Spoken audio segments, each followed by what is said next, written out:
The Lord be with you and also with you. Let me see if I can get to the right page.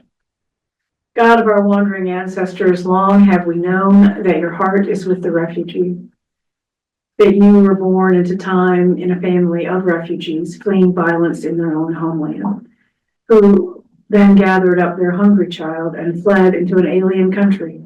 Their cry, your cry, resounds through the ages. Will you let me in? Give us hearts that break open when our brothers and sisters turn to us with that same cry. Then surely all these things will follow. Ears will no longer turn deaf to their voices. Eyes will see a moment for grace instead of a threat. Tongues will not be silenced, but instead advocate, and hands will reach out, working for peace in their homeland, working for justice in the lands where they seek safe haven. Lord, protect all refugees in their travels. May they find a friend in me, and so make me worthy of the refuge I have found in you. Amen. So I thought today the discussion would be around what the Episcopal Church does about refugees. So there's a handout. The material that I'm using is from the Episcopal Migration Ministries. They've been around since the 30s. It's not a new group. But I was just saying to Helen, they have, along with the Lutheran Church and Catholic service workers and several other church-based or faith-based organizations, Jewish have one too, received money from the federal government for years because the government did not want to be in the refugee resettlement business particularly. They have formed agencies that set guidelines and so forth, but the money has been dispersed through these faith-based organizations for a long time. As of the 24th, there was an executive order issued. And so I'm also giving you the letter that the presiding bishop wrote to the church, letting us know about what had happened. I'm writing with difficult news that I know you've been expecting. Due to the Trump administration's January 24 decision to suspend grant funding for refugee resettlement, we have made the painful decision to begin winding down Episcopal Migration Ministries. These programs were funded by federal grants on February 14th. That's the normal date that they would have received the money every year, the grants that they've been offered through Congress, right? Today, we informed 22 EMM employees that their service as a church-centered employee will end on that date. They are being offered a severance package that includes pay, health benefits, outplacement services that I hope will find them a new way to use their gifts, skills, and passion as they have shared with EMM. Under Sheriff Shipman's leadership, EMM will retain a small team to manage the wind down of EMM's federal grant programs. They have been selected based on. Can you come over here, Laura, and get these two handouts? All right. One is a letter I'm reading from the presiding bishop, and then one is a news article that was written at the stapled 70-page. Thankfully. Those departing, anyway, they have been selected based on program responsibilities, knowledge, performance, ability to communicate, so on, and some consideration for seniority. These departing employees have every reason to be angry, frustrated, and frightened at the end of the work to which they've devoted their energy in recent years. I am also grieving the loss of this refugee resettlement ministry and the end of this season of our ministry. Please know, however, that the end of federal funding for Episcopal Migration Ministries does not mean an end to the Episcopal Church's commitment to stand with migrants and with all our congregations who serve vulnerable immigrants and refugees. As Christians, our faith is shaped by the biblical story of God, by the biblical story of people whom God led into foreign countries to escape oppression. And no change in political fortunes can dissuade us from answering God's call to welcome the stranger. In these next few difficult weeks, please join me in praying for the refugee families we have served, for the families whose hope of starting a new life in the United States has come to an end, and for the EMM employees who are ending their service to the Episcopal Church. May God bless and keep them. faithfully, presiding Bishop Sean Rowe. I'm gonna wash my glasses off. It's I can't okay. see. It's all right. So that may be news. I think I think I'm a member of EMM and have been for some time. They provide me as a clergy person with a lot of good information, like, I don't know, what's the law and how does it work and what do we do and how do we do it and what's the correct way to do things and all of that. So, and I think if in this article that I handed out, it'll talk about some of the work that EMM has done over the years, besides putting together this material, this information material that we've been watching for the past 4 weeks. I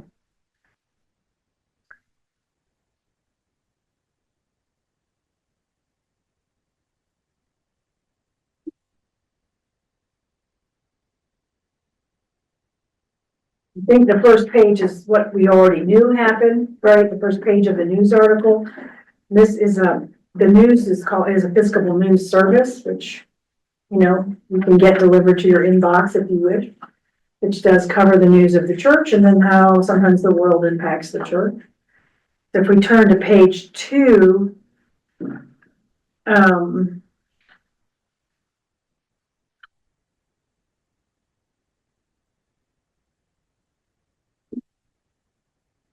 it ends the 45, pretty much all but ends the 45-year-old federal program, and his administration has also ordered a halt in funding to assist refugees who have already resettled. Last week, Maisie Belzer had brought her friend Liz to church with her, and Liz works outside Charlotte, where they've resettled 3 Afghan refugee families. And there's a pretty good size Afghan community outside Charlotte. So I don't know, I mean, this article goes on to talk a great deal about what might happen or what could happen. We don't know, and I'm gonna go through some slides about how much money the government actually gives to refugees, but it's not an incredible amount. I think it's $2,000 a year per refugee that they funneled through this. They'd already said terrible things about the Lutheran Charities group, you know, that was like last weekend, and the president had terrible things to say about their organization and who they support. So I know that funding's already been cut. I know there'll be lawsuits, y'all, like everything else that's coming out of the administration. There'll be lawsuits to sort of say, is this legal? Does it have case law standing? Where are we on this? So, but it's not going to, that's a long process. And so I think the way what's unfolding right now in the White House and what's unfolding on Capitol Hill is money that was appropriated. I think except if it was for medical stuff, like research, they were going to fund that for 15% of what they did last year. So they weren't totally shutting down those programs, but so there's a slide here that indicates that this is a picture up on the screen, is just somebody welcoming a migrant family. And this is what asylum seekers could hope for. Repatriation, integration, resettlement. What EMM tried to provide, legal and or physical protection needs. You guys are aware of this, right? A lot of people that come here are seeking asylum, meaning there's a threat to their being for them to be here. Survivors of torture and or violence. This is what we knew what would happen in Afghanistan when we said refugees could come here, refugees who had worked with the American government, people who had worked and felt like they might be in danger. They have particular medical needs that cannot be met in their own country. We can certainly see that.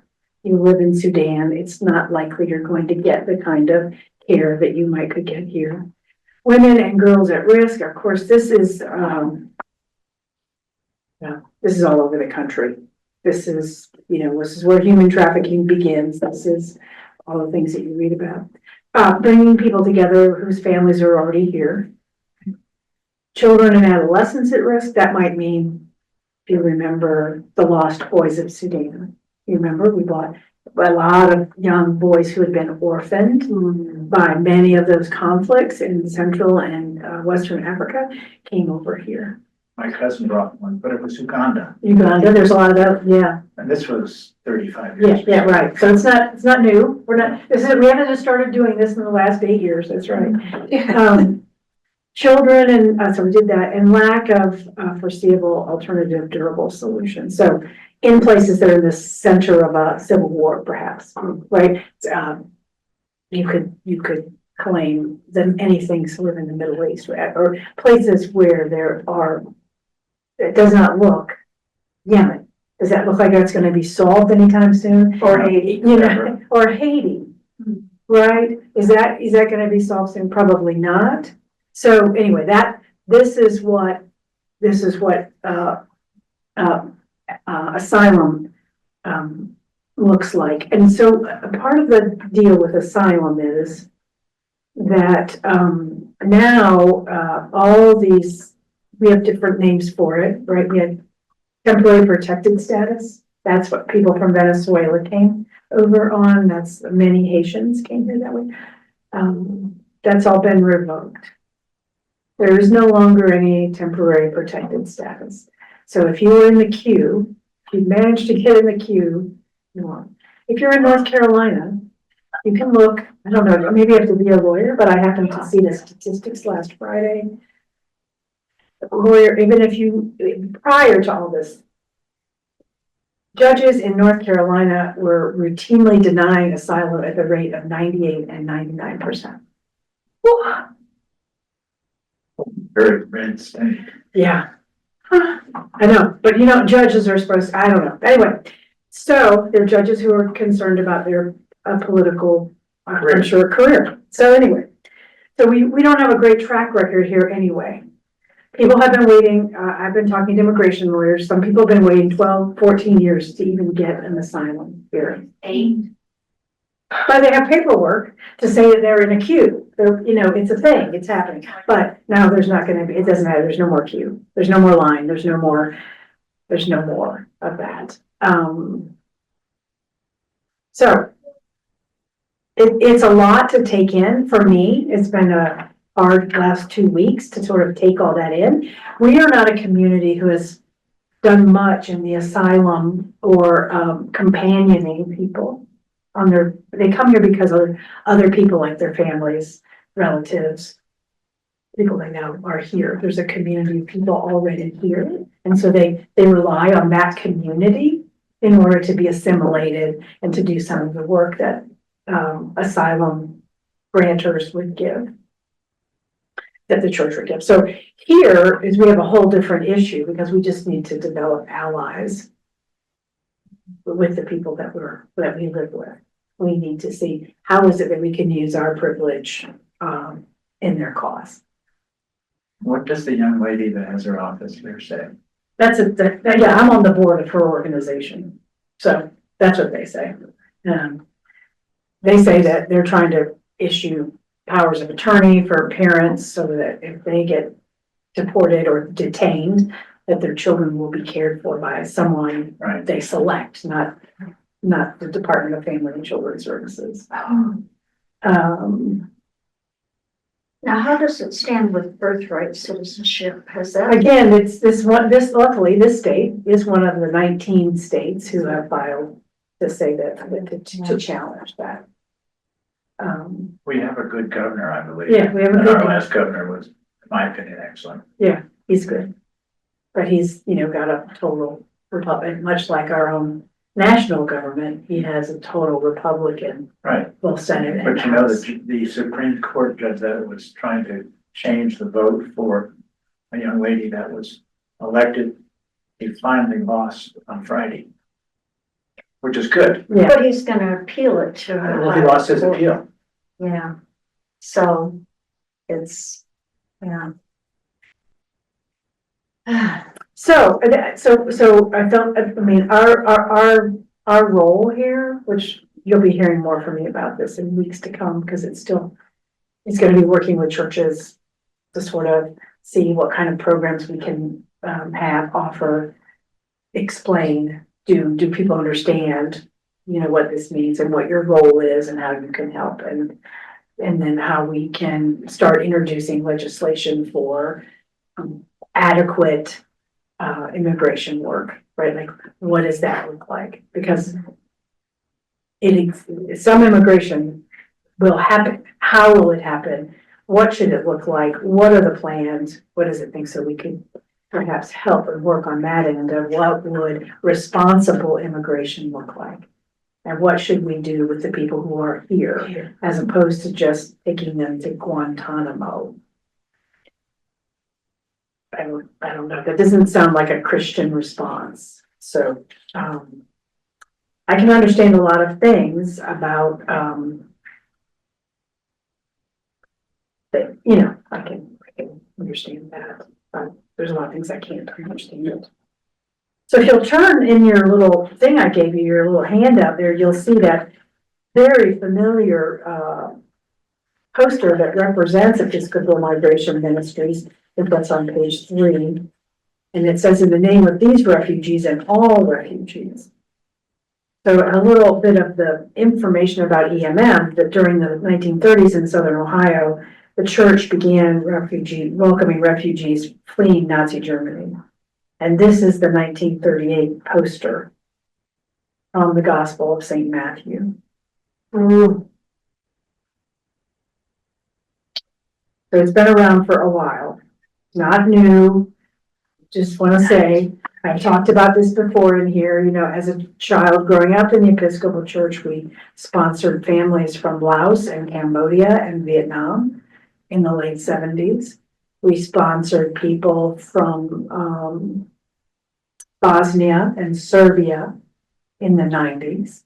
So it's, churches have been doing this work for a long time. And they relied on us, because you still need companions. Yes, if money is coming to do some of the work, pay some salaries, do some work, that's fine. But that companioning of people, learning how people are different than we are, learning about that, sharing with them, it's just all of us learning together. And we know that from everything we're doing. Laura, you taught school. I'm thinking about, whenever I taught school, and I thought, well, the better it could be about bringing my families into the school, like getting to know them and them getting to know me, that we would have a better chance of working together.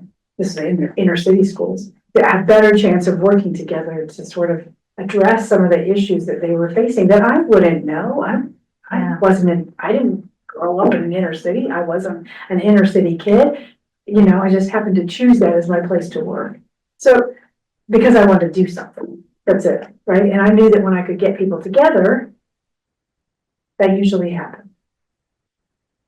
It's exhausting. It happened. Were you at Christ Church when we were helping some families? The families from move to Serbia. Clarkston? Yeah. Or the family that lived in Rainbow Village, remember? Okay, yeah. The whole reason for beginning Rainbow Village was to help resettle refugees. And then they would move on and get their own place. I mean, it now houses people who just need, it's not limited. You don't have to be refugee status, but. What do you think our congregation is going to feel like? Because you have to cope with that too. Yeah, I don't know. I don't know how that's gonna respond. You'll see up there, we might do some, what's called asset mapping today. I don't know. It has to be done on a very large scale, but it just begins us thinking, like, what are my own gifts? What do I think the gifts of my church are? What do I think the gifts our community has? We begin to look at that and we can begin to say, what is it that we can do? Instead of feeling mad, which any of you have been in classes with me, I'm tired of being mad, just tired of it. I don't want to be angry. I mean, I want to have some resolve to something. I want to use my anger in some sort of productive way if I can. So, yeah, and we do give a ton of money away. A ton of money, $600,000. It's an amazing amount of money to organizations who are doing this work. But I think there's more that we can all do. I really do.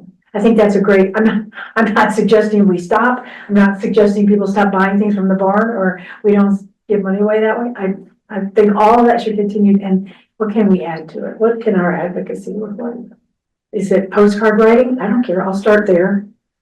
You know, I'll start with writing postcards to your elected officials and talk about how you feel, like what you'd like to see changed. I'm happy with that. Like I did it for years with gun control, but it has never made a difference, but I felt like I was doing something.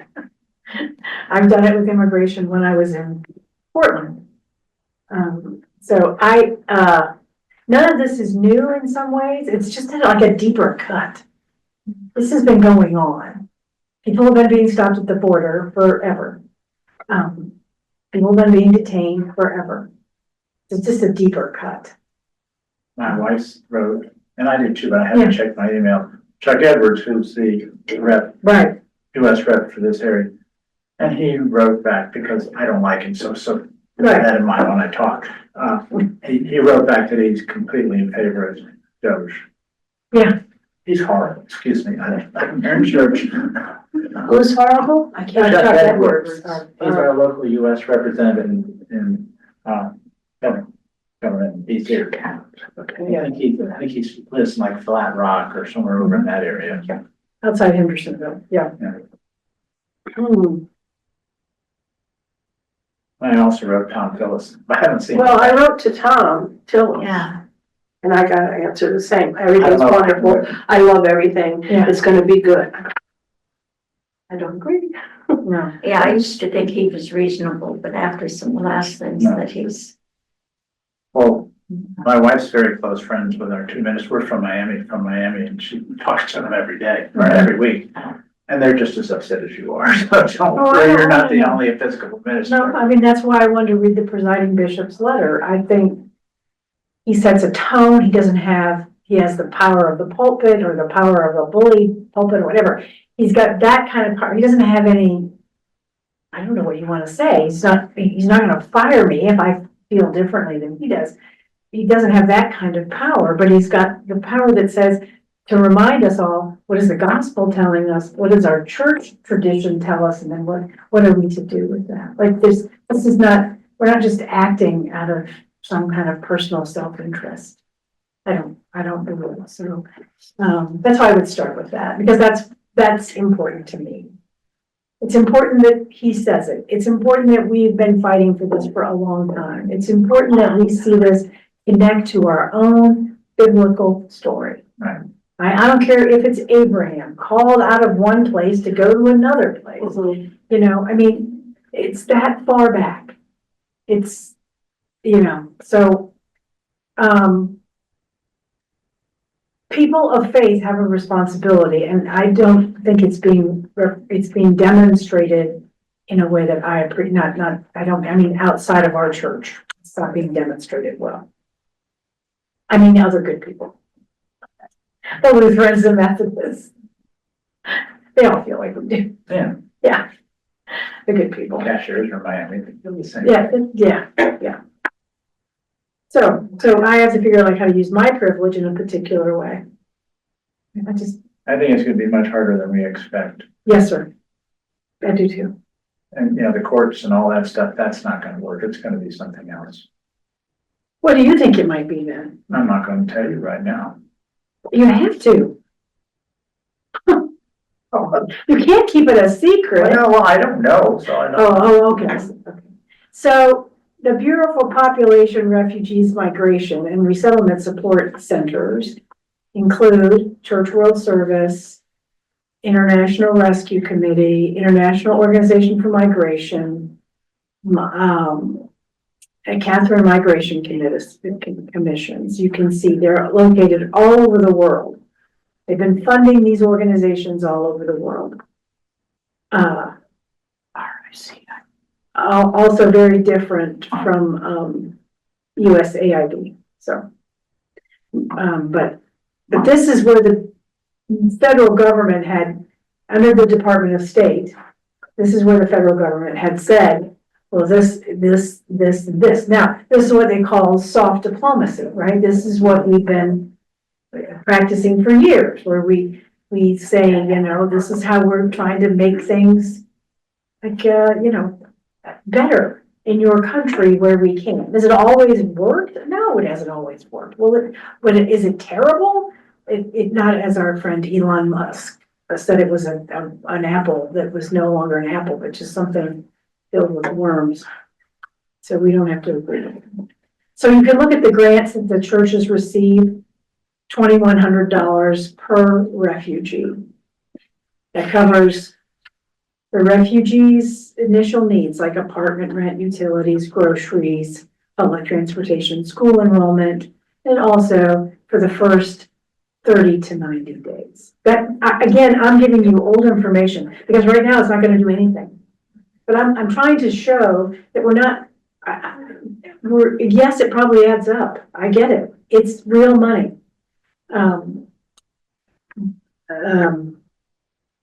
I don't know, it kind of just depends where your compassion lies. It's like, saying we're gonna cut all funding to public schools. Well, public school funding mostly comes from your taxes, your property taxes, and then the rest of it pays for school lunches. Do you want your, I don't know, I just don't think anybody really gets that some of these ways we've been seeing money flow stopped, but without conversation, without need assessment, I'm like, how do we? I don't know. It's always going to be good until it's in your backyard. Does this church talk with the other churches in Cache? I'm just thinking, Yeah. Caches and Highland. But maybe there's just something that we can do in this particular area between the churches, and we ran the homeless thing in Miami, but it wasn't us, it was us, the Methodist Church, Right. the Catholic Church, the Jewish Temple. Yeah, Well, that's what I'm hoping. and I'm it worked hoping to get the great. churches in Macon and Franklin, Macon and Jackson County. And now, like I talked to other Episcopal people, I've got that little group. And then here in Cashers, we have a little group of 8 clergy who meet regularly. So, but I'm hoping that maybe we can see, what we can do together for sure. What about, Yeah. I know it's another county, but Highlands is pretty close. Oh, yeah, I would definitely, because International Friendship Center is based in Highlands, so probably both of I would them. think that might be a viable That's what I'm option. thinking. That's what I'm It thinking. certainly worked well with the homeless. Yeah. So these are some of the, alphabet soup of people you've heard of, or, what do I have up here? The National Counterterrorism Center, the Department of Justice, the Federal Bureau of Investigations, Homeland Security, we're all very familiar with them, and the Department of Defense. This is the kind of people that work for U.S. Immigration and Customs Enforcement. Right? We know about that, and then border protection. So these are the sort of agencies, again, very enmeshed. This is a lot of oversight, a lot of policy gets enacted. And then there's an office for Children and Families, Office of Refugee Resettlement. Office of the Administration for Families, and that might be under Health and Human Services, yes. So again, many of the departments that we've known of that have been part of the federal government for a long time, at least since the 30s, had each way that they dealt with these things. They had different pieces of this pie.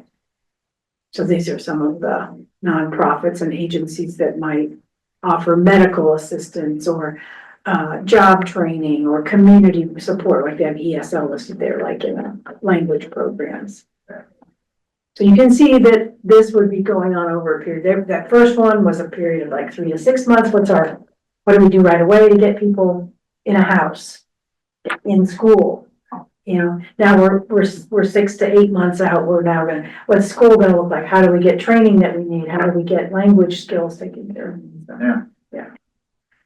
So it's not like it wasn't operating poorly. I don't believe. I think it was doing its job is what I'm making my plug for. And then there's a vetting process.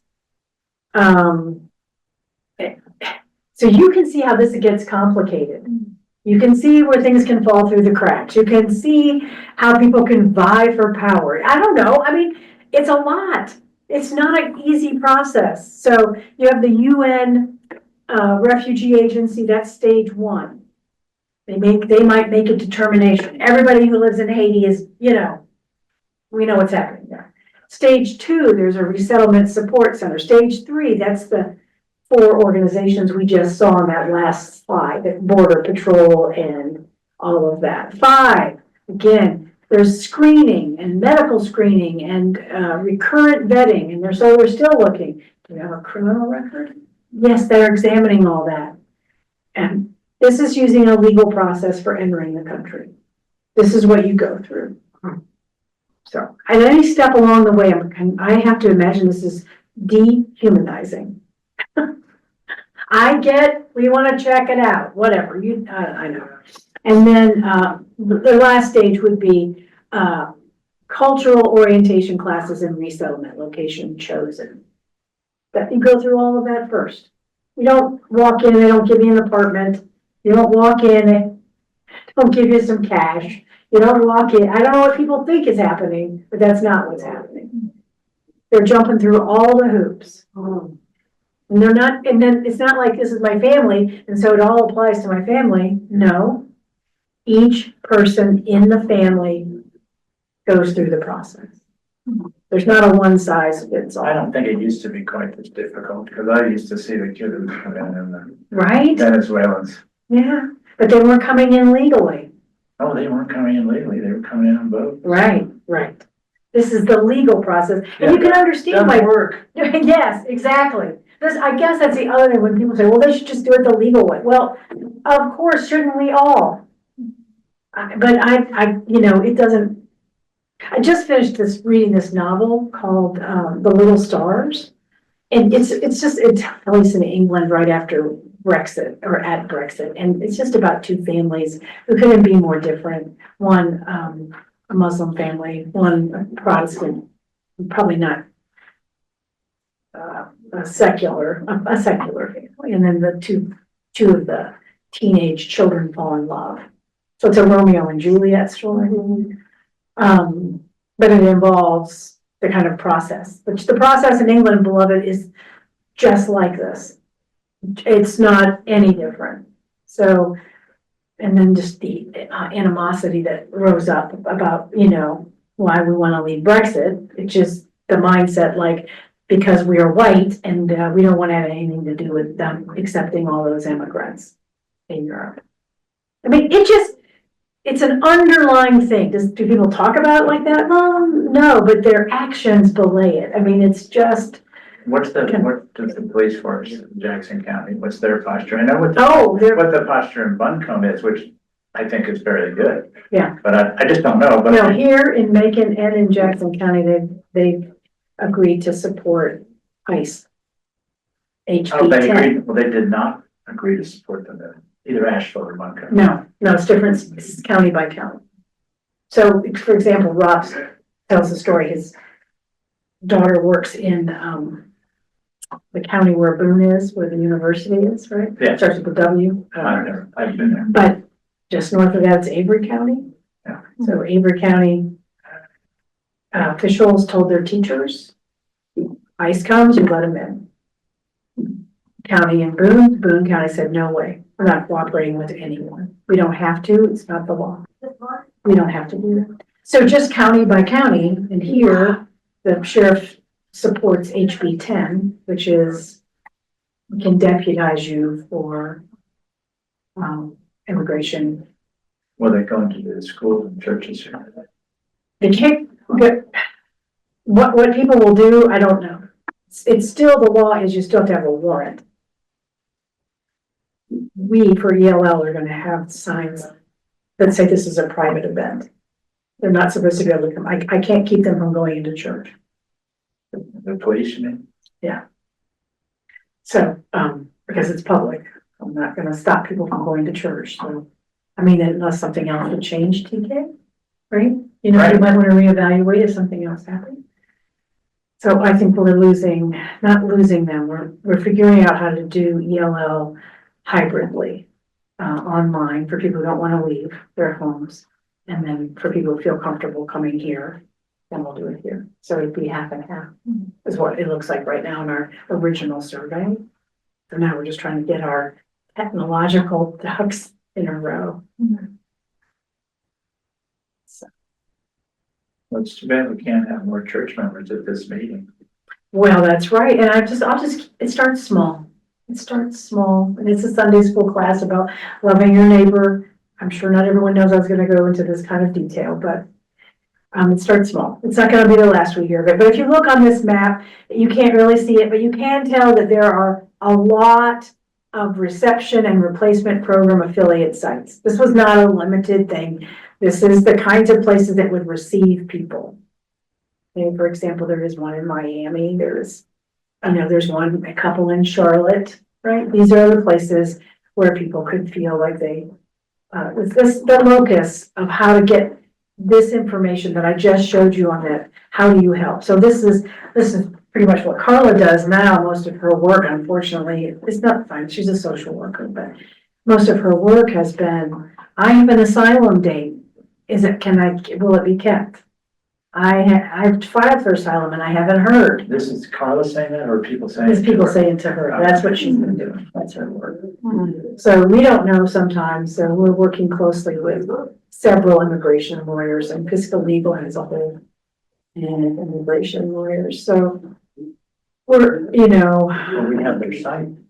at Lamar, but they're all over, Western North Carolina, so. That was in 2018. So this is the questions we're gonna ask. What is your gift? What is God the Spirit given to you by which you could function within the body of Christ? What is it you feel called you could do? These are some pictures that we could look at more in detail, but it's just people in large groups fleeing something. We've seen pictures for years. We've heard the stories. We've seen the documentaries. I hope you're open to watching those. When we watch them, we've heard about coyotes, you have to pay people to help you get across. It's not legal. They've gotten on boats. We know that happened in Cuba and Haiti. We know that happened in Europe.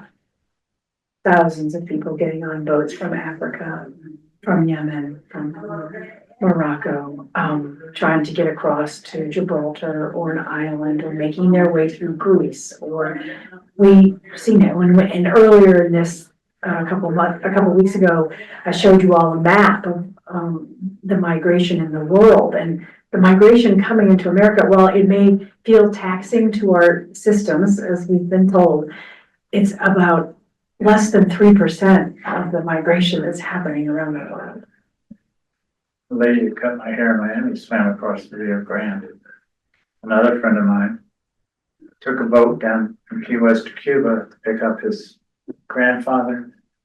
The boat got stuck in the waves. They went to shore. They were captured by the police. They were sent to prison in Havana. He saw his grandfather die in front of him. And he's supporting Trump. God bless. Well, and no one thinks it I didn't know he meant it like that much, so this is what we're hearing now. It is hard, and he is just one dude, but he's surrounded by a lot of people who for many years have told us what their opinion is about refugees. Is it underlying racism? Yes. It's underlying racism. The refugees they're talking about are brown, are Muslim, are, Black.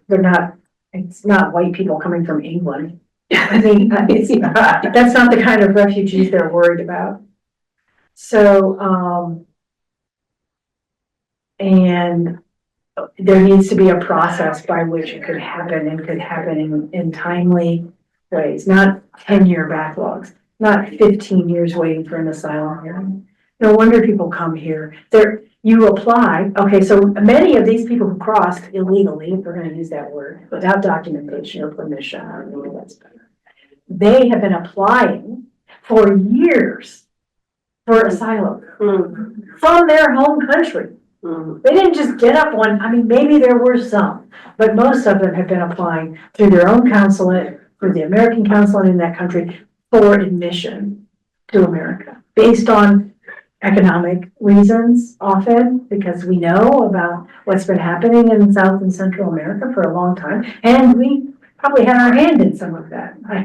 So, you know, we don't want to talk about that. We can't rewrite history, but, Don't we need to work on two levels? So I mean, you Yeah. got that level, but the Right. immediate today thing is, how do we work with the ones that are having immediate problems and who are scared to death of the police and coming to their all of school, that? pulling them They're all- over for a broken taillight.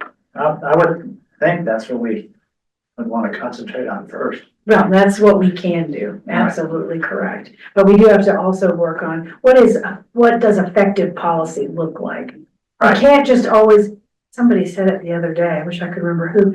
We can't be always just pushing against the opposite of whatever's happening. Right. We have to have our own plan. Right? This whole thing about, well, I don't like you, and so I'm gonna vote for that guy, which is what happened. It's an anti-vote. I can't vote for a brown woman, so I'm gonna vote for you. Okay, so we have to have our own plan and whatever that plan is. So we're gonna start by thinking about, I have to go to do church, but what gifts has God given you and how can you use your gifts as we begin this process with the community? And in what ways can you, or are you already serving those around you?